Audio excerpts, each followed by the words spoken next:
All right, hello, New Testament students. It's Professor Christensen. Welcome to week 5. Can you believe that? There's only 7 weeks in this course. You're already at week 5, so hang in there. You're doing great. Week 5 starts on Monday, June 8th, and goes through Sunday, June 14th. So just make sure that you've completed all of the work for weeks 1 through 4 before you continue on to the material for week 5.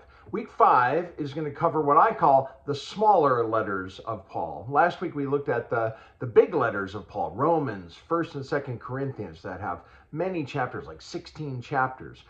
Most of these letters are small. They're the books of Galatians, Ephesians, Philippians, Colossians, and then the pastoral letters, 1st and 2nd Timothy and Titus, and the little book of Philemon. That's what we're going to look at this week. Now, I should just note there are 2 other smaller letters of Paul, 1st and 2nd Thessalonians, but you're not going to read those this week because they fit well with the material for week 7. So we're going to look at them during the final week. This week, pretty typical week. We're going to have our 3rd of 4 Zoom calls on Tuesday night, June 9th. Please make every effort to be there. Those calls are mandatory.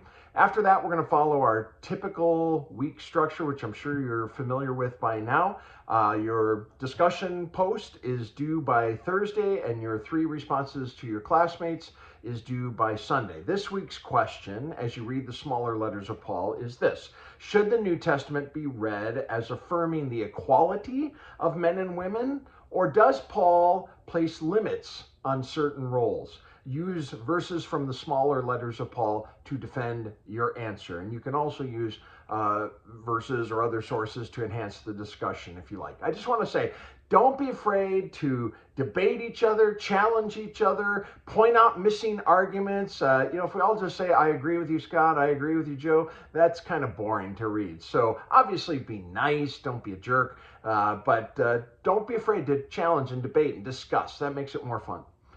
Everything else, like usual, is due by Sunday night. The New Testament reading and your response paper, textbook reading, your response paper. You'll have the video teaching response paper, which includes 6 lectures from me, 1 on each of the books. It's a little longer, the videos this week. It's about an hour and a half total in content.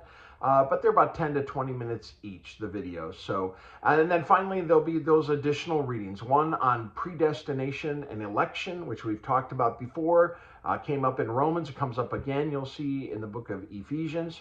And then just a short little thing on a strange verse from one of our books, 1 Timothy 2, verse 15, which talks about women being saved through childbearing, which is an odd verse. So we're going to just read a short little thing I wrote on that. As always, don't hesitate to contact me if you have any questions or concerns or need help with anything. I am here for you, so please don't hesitate to contact me. Enjoy week 5.